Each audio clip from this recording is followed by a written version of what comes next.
कल आएंगी बागेश्वर धाम पर एक साथ 300 बारातें, 300 बारातियों की शहनाइयां गूंजेंगी। आपको बता दें कि बागेश्वर धाम पर 7वां कन्या विवाह महोत्सव का आयोजन किया जा रहा है। कल महाशिवरात्रि के पावन अवसर पर एक साथ 300 बारातें आएंगी। 300 बेटियों को नया घर, नया समाज और बागेश्वर बालाजी का आशीर्वाद मिलेगा। अब हम उस जगह पर खड़े हुए हैं जहां 300 बारातों के मंडप परिक्रमा की व्यवस्था की गई है। पूरे साज सज्जा का काम जो था पूरा हो चुका है। साउंड लगाने का काम किया जा रहा है। वैदिक ब्राह्मण बनारस से आए हुए हैं, उनके द्वारा स्वस्ति वाचन करवाते हुए उनके द्वारा पूरा विधि विधान से जो पूजा पाठ होती है, मंडप की जो प्रक्रिया होती है, मंत्रोच्चारण के साथ संपन्न करवाई जाएगी। पूरे जो मंडप हैं हम उस आंगन में खड़े हुए हैं, जैसे छातानुमा आकार दिया गया है। जिस मंडप के आंगन को रंग बिरंगे कपड़े लगाए गए हैं, लाइटें लगाई गई हैं। पूरे जो मंडप है, प्रत्येक मंडप में एक एक क्रमांक डाला गया है। एक क्रमांक से लेकर के आसपास के जो पूरे इस आंगन में ऐसे 2 आंगन टाइप के बनाए गए हैं। उधर भी ऐसे ही सजाया गया है। लगभग 305 मंडल बना करके तैयार किए गए। प्रत्येक मंडल की अगर लंबाई चौड़ाई की बात करें, 15 बाई 15 का एक मंडप है। एक मंडप में अगर सजावट का ये बात करें तो फूल का एक प्रत्येक मंडप में लगभग 3 किलो फूल का उपयोग किया गया है। साथ में आर्टिफिशियल फूल भी लगाए गए हैं।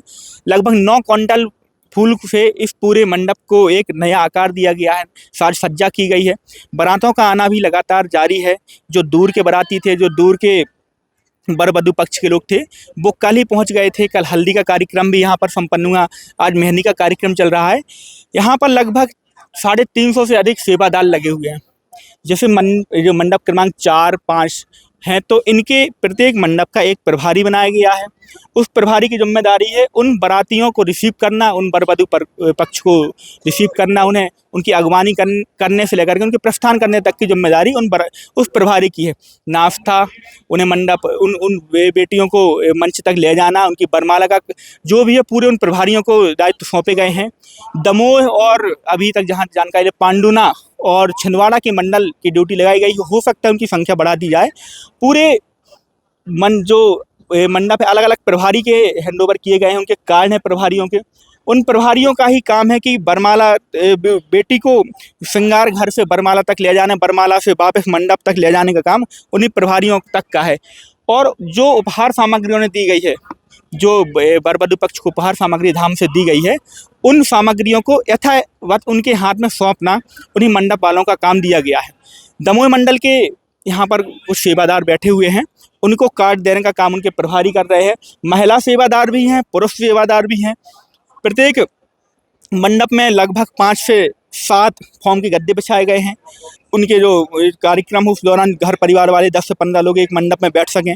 जो भांवर का कार्यक्रम होता है, जो और कार्यक्रम होते हैं यहाँ पर, वो सब कार्यक्रम आराम से संपन्न हो सकें। जैसे कोई कार्यक्रम अपने घर में होता है तो एक मंडप बनाया जाता है, वैसे ही मंडप बनाया गया। सिर्फ खाम लाने की ज़रूरत है अपने जो वर वधू पक्ष वाले आ रहे हैं उनको। और आचार्य जो प्रकांड ब्राह्मण रहेंगे, जो पंडित रहेंगे, वो भी बागेश्वर धाम समिति के द्वारा दिए गए। आप देख रहे हैं कि समिति के जो लोग हैं, जो दमोह मंडल के लोग हैं, उनके द्वारा कार्ड बांटने का काम किया जा रहा है। ये कार्ड प्रत्येक प्रभारी को दिए जाए जो मंडप का प्रभारी बनाया गया। हमारे साथ दमोह से भैया हैं, हम उनसे बात करेंगे। भैया, अभी तक कितने कार्ड बट चुके हैं और कितने मंडल यहाँ काम करें? क्योंकि 2 मंडल की तो हमें जानकारी लगी है कि और भी मंडल आने वाले हैं। हाँ, जय सिया राम, जय बागेश्वर धाम। यहाँ पे मंडपों में एक दमोह शिष्य मंडल के हैं, लगभग 250 से ऊपर लड़के हैं। और पांडुरना छिंदवाड़ा मंडल है, 40 से 50 आदमी हैं वहाँ के। और साथ में कुछ कानपुर मंडल के हैं और बरेली के हैं और 1-2 जगह के मंडल और आए हुए हैं। लेकिन मंडपों में जो प्रभारी बने हुए हैं वो दमोह के और पांडुरना के हैं।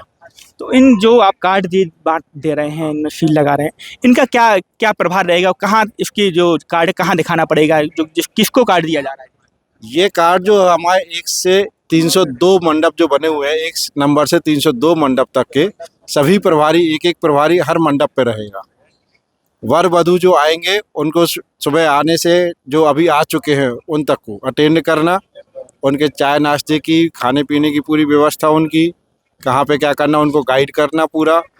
वर वधू को ठहराने का जहाँ डोम में व्यवस्था है वहाँ पहुँचाना, वहाँ से तैयार करा के वापस लाना, फिर उनको मंच तक पहुँचाना। और पूरी शाम को जब फेरे होंगे उसकी पूरी उनकी तैयारी करना, पूजा की सामग्री देना उनको। और आखिरी विदा तक का उनका काम रहेगा। विदा तक उनको करवा के फिर फ्री होंगे। तो जो प्रभारी बनाए गए हैं उनके आगमन से लेकर के विदाई तक की जिम्मेदारी प्रत्येक प्रभारी की रहेगी। वर वधू पक्ष को नाश्ता, खाना पीना, आने जाने की जो भी सुविधा होगी वो प्रभारी उपलब्ध करवाएगा। आपको बता दें कि ये 300 कन्याओं की शादी है।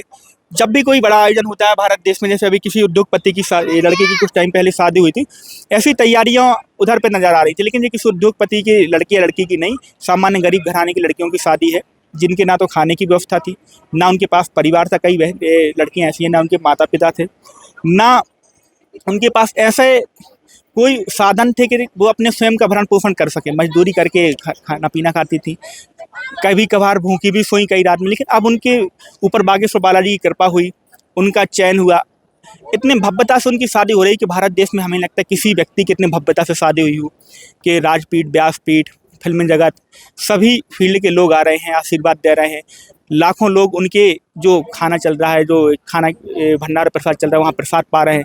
कल बारातियों के स्वागत के लिए लगभग रबड़ी सहित लगभग 5 से 7 प्रकार की मिठाइयाँ बनाई जाएंगी। ज़बरदस्त उनका स्वागत होगा, ढोल नगाड़े होंगे, डीजे होंगे और लाखों लोग उन्हें आशीर्वाद देने के लिए आए होंगे। तो यह बागेश्वर धाम महाराज के द्वारा जो आयोजन किया जाता है, इसके लिए लोगों में एक उत्साह रहता है, क्षेत्रीय लोगों में, पूरे देश के लोगों में। क्योंकि मंदिर की दान पेटी में जो हम पैसा डालते हैं, किसी भी मंदिर में डालते हैं, तो उन पैसों का उपयोग अधिकांश मंदिर के विकास के लिए होता है। कहीं पार्किंग बना दी जाए, कहीं मंदिर में पार्क बन जाए, कहीं मूर्ति स्थापित हो जाए। लेकिन यहाँ की मंदिर की दान पेटी का पैसा ना तो पार्किंग बनाने में होता है, ना मंदिर बनाने में होता है, ना स्वयं के विकास के लिए होता है। उन 300 गरीब कन्याओं के विवाह के लिए होता है, जिनका कोई नहीं होता। आज कल के बाद उन बेटियों को जिनके माँ बाप नहीं थे, जो असहाय थे, उनके माँ बाप का एक छत्र छाया मिल जाएगी, क्योंकि धर्मपिता के रूप में बागेश्वर महाराज मिलेंगे। कन्यादान करने के लिए बड़े बड़े लोग आएंगे, कन्यादान करेंगे और उन्हें धर्मपिता के, माता पिता के रूप में वो परिवार भी एक जुड़ेगा उनसे। कहीं ना कहीं उनका एक नया जीवन, दूसरा अध्याय जीवन का प्रारंभ कल से होगा। कल बागेश्वर महाराज स्वयं उनके वरमाला के टाइम पर रहेंगे, और वरमाला के बाद उनसे 1 to 1 चर्चा जो होती है, बातचीत होती है, बाकायदा जो एक रूपरेखा घर परिवार में होती है कि जब विदा होने के पहले माता पिता अपनी बेटी से मिलते हैं, उनके साथ रोते हैं, लिपटते हैं, वो हर चीज़ें होंगी। और एक ऐसा भावुक क्षण होगा कि जिसे के साक्षी बनने के लिए आ रहे लोग सब भावुक हो जाएंगे, और एक ऐसा माहौल बनेगा कि सबकी आंखों से आंसू बहेंगे। कल का इंतजार है, कल 300 एक साथ बारातें आएंगी। आप लोग भी इस वीडियो को देखें और कल उन बेटियों के आशीर्वाद के साक्षी बने, उन बेटियों का आशीर्वाद दें जिनका कल कोई नहीं था। आप लोग उनके आशीर्वाद देने के लिए बागेश्वर धाम आए, सब परिवार आए, क्योंकि यह ऐतिहासिक आयोजन होने जा रहा है। प्रत्येक वर्ष होता है, इस बार 300 कन्याओं की शादी है। अगली बार और संख्या बढ़ाई जाएगी, वो महाराज जी कल मंच पे बताएंगे।